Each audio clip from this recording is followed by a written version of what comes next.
I have been married with my husband for 3 years and Haven been dating for a little over 5.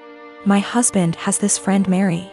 They've known each other since they were in high school and she's considered one of the boys, if you may. That basically means she's always invited to all the fishing trips and stuff, which I don't mind at all. I trust my husband.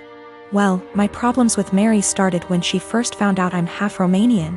It started kinda innocently, with her asking me to say certain words, teach her some insults etc., which didn't necessarily bother me. But it usually put me on the spot whenever we were out with my husband's group of friends. It only escalated to her Googling stuff about Romania and asking me, are you a vampire? Do you bite your husband by the neck? To, are you a gypsy?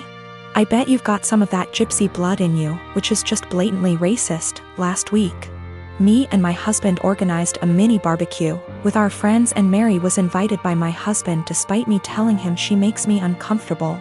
He said he had talked to her about her remarks and she's been understanding, so it's unlikely she'll say something this time. It was midnight and there were about 4 of us left and I accidentally spilled some red wine on Mary's jeans when I tripped over a carpet. All hell broke loose. Mary started saying that I'm a witch and I'm trying to ruin her life and this whole thing is part of my ritual and I'm just a immigrant gypsy trying to ruin my husband's life and I've poisoned my husband against her. I started crying and profusely apologizing. When she wouldn't drop it, I kicked her out and banned her from ever coming to my house again. My husband insists that Mary was just drunk and talking nonsense and he would talk to her. He also told me I'm way too sensitive about my heritage and I'm an a-hole for banning her. Mary has since given me a half-hearted apology, but I'm still not okay with her. I guess this is the update some of you wanted. Sorry, I'm still a mess and ick how coherent I am. We've talked. He admitted to being in and out of an affair with Mary in the first 2 years of our relationship and she wanted to win him back, I guess. I called my mom to come help me pack some stuff and him out. That's it. Mary can have him. I've been gaslit for years and it took a Reddit post to realize. Oh, the irony. Thank you, Reddit. A lot of people seemed suspicious of Mary and my husband's friendship / relationship etc. and have asked if I ever suspected anything. No, I didn't. Me and my husband had, or I thought we had, a very strong relationship, based on communication and honesty. Guess it only applied to me. Also, Mary is very close with all the boys in the said friendship group. The other wives raised concerns in the past, but they've all been shut down by the boys in the group or by Mary herself. I guess I always respected their friendship group because they were very close for so long and it felt unfair to change that because of me. As far as I'm aware, the other wives feel the same. Plus Mary has been in a relationship for about 2 years and always claimed she's focusing on her career. She's too busy etc., so none of us ever saw her as a potential threat. But now it just makes me think there could be more to this story. But I'm tired. As of right now, I am just exhausted. My Romanian witch blood won't let me live until I find out the whole truth, but I need time. Since my wife and I got married 3 years ago, things have been off. I know that people grow and change with time, but around our wedding, my wife changed drastically. She bleached her dark brown hair blonde right before the ceremony. And I honestly thought I was in the wrong church for a split second when she came down the aisle.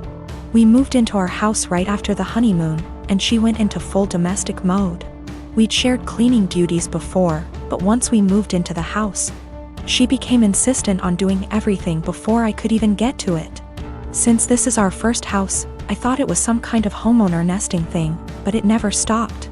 Her hair color is none of my business and I think most people would be happy not to have to clean. So I honestly didn't really think much of either of those things at the time. The big thing has always been how closed off she got after the wedding. When we were dating, she'd tell me long rambling stories about her feelings and rant to me when she was upset and all that.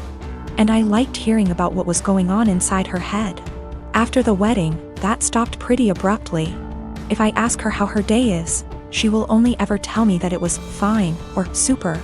She doesn't talk to me about her feelings anymore, ever, even when I explicitly ask, how do you feel about X? She also stopped telling me about anything important that happened to her. About a year after we got married, her grandfather died. Did she tell me she'd lost her grandfather? No. She told me that she had to go to a conference for work on the other side of the country, which I thought nothing of. On the second day she was gone. Her older brother texted me to tell me that my in-laws had really missed seeing me at the funeral. When I called her to ask why in the ever-loving hell she didn't tell me, and then lied about it, all she would say was, "I didn't want to trouble you. You have a lot on your plate." After that, she went on a couple of spontaneous family trips. She's really close to her family, so the first time she said she was going camping with her brother at their alma mater. I didn't think a lot of it other than to be slightly disappointed and confused that I wasn't invited, because her brother's cool and the three of us go camping together a lot. But the second time, I started hearing alarm bells. I'd like to say I'm a more secure man, but after the second spontaneous family trip, my wheels started spinning and I started to think that maybe she was cheating.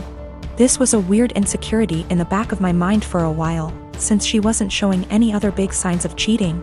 She wasn't guarded about her phone and hadn't changed her routine / appearance. A few weeks ago, she told me she was pregnant. I was over the moon about it until I asked her how many weeks along she was, and she nonchalantly said about 12 or 13. She'd been pregnant for like 3 months before she even bothered to tell me. She's not really showing at all, and she doesn't usually drink, so I had been completely in the bloody dark. I honestly hadn't even suspected. That was kind of it for me. I was sure she was cheating, and that it wasn't my kid. I thought there was no possible way that a woman would keep her pregnancy a secret from her husband for 3 months. So I snooped. Yes, I know I was wrong, but I wanted proof that she'd been having an affair before I moved out. One of my best buddies from college is a divorce attorney, and when I asked him what I should do, he sent me the info for a key logger. I installed it on my wife's laptop and was prepared for the worst. Now, I feel like what I found is somehow worse than her cheating. I didn't find any steamy messages, but I found out that she keeps a diary in a Word document that she writes in every day. I know I should have just stopped once I knew she wasn't cheating, but once I saw my name in her diary, I couldn't stop. I read all of it. All 7 separate documents, going back to way before we'd even met. Turns out she's not cheating. She's depressed, hates herself, and has absolutely no trust in me. All of the stuff I've been confused and bothered by has some kind of sad, self-loathing explanation. She hates having blonde hair, but she writes, "I know he'd divorce me if I went back to being a brunette. Because wives are supposed to be blonde almost every week." The "wives are supposed to be" thing is tangled up in everything. She thinks wives are supposed to be quiet, which is why she doesn't talk to me anymore. She thinks wives are supposed to make things easier for their husbands, not harder. Which is why she didn't tell me when her grandfather died.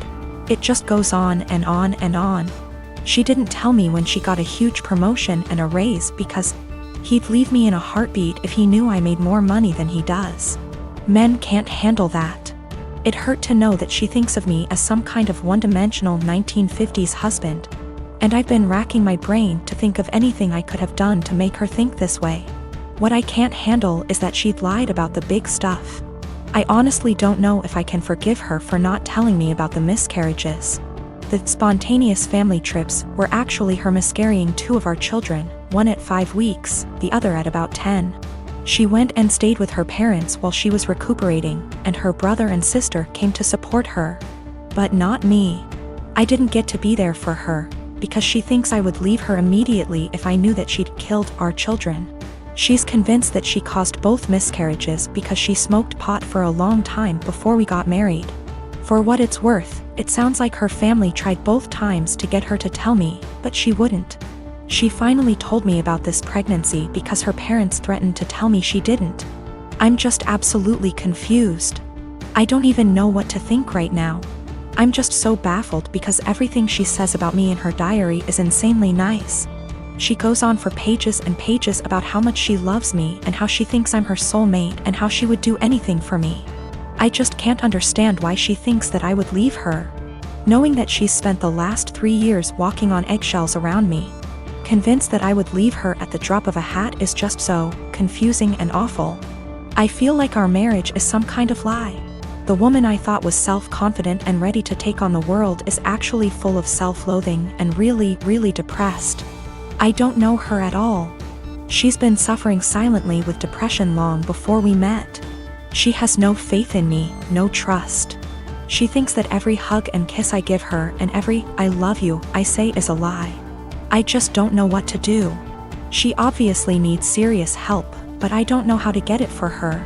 I can't tell her that I read her diary. If she has zero trust in me now, I can't even imagine what she'd think if she knew if I read 6 years worth of her private thoughts. I feel like I need to get my in-laws on board somehow, but I don't know what to say to them. I know I can't ignore this, but I feel like any move is the wrong move.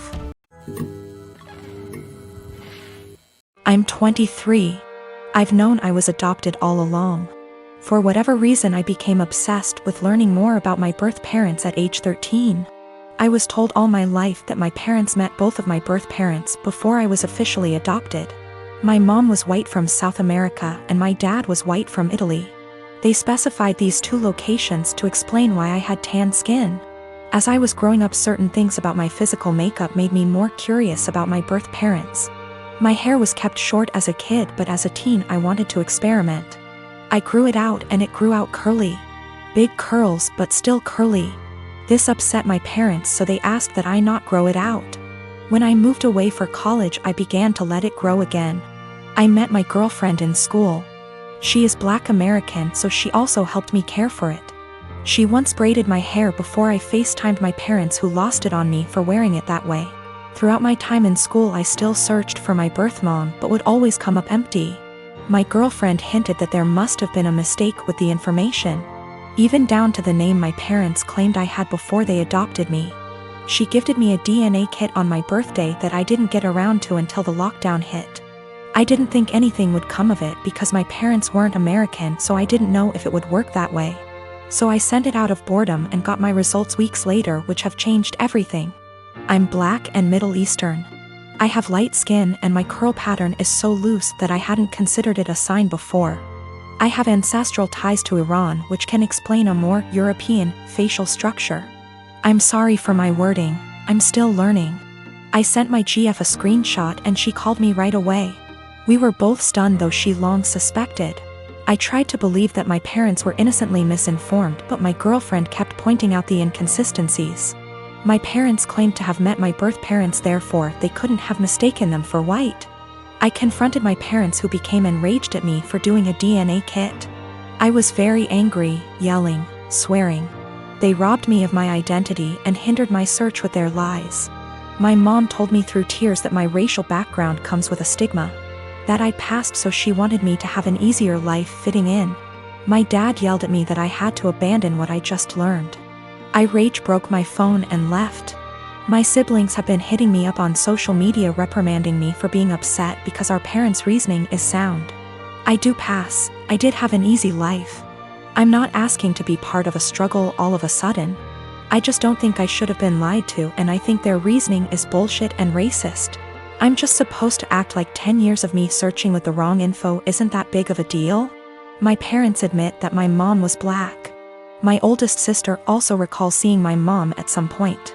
Both verify that she was Black. Yes, they could be lying again. I have plans to continue to look into my background. My girlfriend was very hurt by their statements, so I chose to keep us both away from them. I don't understand how. I'm angry about being lied to and how that lie has made my effort into finding my birth parents completely void, while also rewriting my heritage. That's my girlfriend's stance as well. I'm tan enough that going to an all-white school still got me called slurs. Whatever issues my parents were trying to shield me from, it didn't work. Maybe this is a lie that I bought into alone. 2 of my siblings are trying to be supportive. I deactivated my Facebook and unfollowed some people on Instagram. I can't entertain the argument that I should forgive my parents and move on. I'm not there yet. I get that it makes me ungrateful for feeling this way. I don't hate them, I'm just really upset and disappointed in their decisions. I've always cleaned as I cook so that when it gets to the end of the meal, there's minimal mess. My husband is the opposite. When he cooks, it's like a bomb went off. I've encouraged him to clean as he cooks. And if we're doing a big meal / holiday meal together, I often make sure to assign him that role. Like most people, one of us cooks, the other one cleans up. I am the better cook, so I cook like 80% of the time. He gets an easy cleanup. I'm busier than usual at work, so he's had to step up. Whenever he's done, the kitchen is a mess. I don't even get how it happens. There will be oil splatters untouched, stuff drying to dishes, peels and meat. I'm not about to let food sit out overnight, so after I'm done eating I'll start the process and won't get to really relax much. Last week I asked if he could please try cleaning as he cooks. He told me the rule is one person cooks, the other person cleans. I said I get that, but you're leaving me with a huge mess every night. He said I just don't have the time to clean up when I'm focused on cooking, knowing full well I'll see him scrolling on his phone. I just got so fed up, so on Sunday I made a big pot of chili. I didn't clean up as I worked. When I was done, I served him, sat down, enjoyed a beer and dinner. When he finally went into the kitchen, he said, "What the? Why is there such a mess?" I said that I was too busy paying attention to the chili to clean up. I started to get ready for bed. He was like, "You're just going to leave this here?" And I said yes. He said he would have to wake up extra early to clean up and that he had to be at work earlier than usual, and was supposed to play a game with his friends later that night, so could I just clean up? I said no, I cooked, so he has to clean. 2 days later he's still pissy with me because he ended up not being able to game and told me that he didn't get enough sleep, and was exhausted at work. Not to be too snarky, but it's not like he's a surgeon, because I had to prove a point to him. I told him that nothing else seemed to get his attention, and I feel pretty justified. He told me I was being a smug asshole about it and it was childish. We don't have a dishwasher, there's no room for one, so everything has to be done by hand. Additionally, doing the dishes means cleaning up the counters and stovetop and sweeping the floor, taking out the trash if need be. When I make chili, it's a process starting // dried chilies that I toast, soak, seed, pulverize, etc. Then there's cooking the dried beans, then there's the onions and garlic and the peels, any other veggies, seeding tomato, cans of tomato, grinding the spices, etc. Then there's grating cheese for the top, etc. It definitely left a ton of dishes and other stuff behind. So another thing that comes up is whoever cooks also cleans, but since I cook most of the time, I just don't see that as being also fair to me. I'll end up spending almost every single day after work. I've been ending work at 6 or 7 some days lately. Cooking and cleaning. If I had him cook more I would definitely start to gain weight and then we'd have another issue altogether.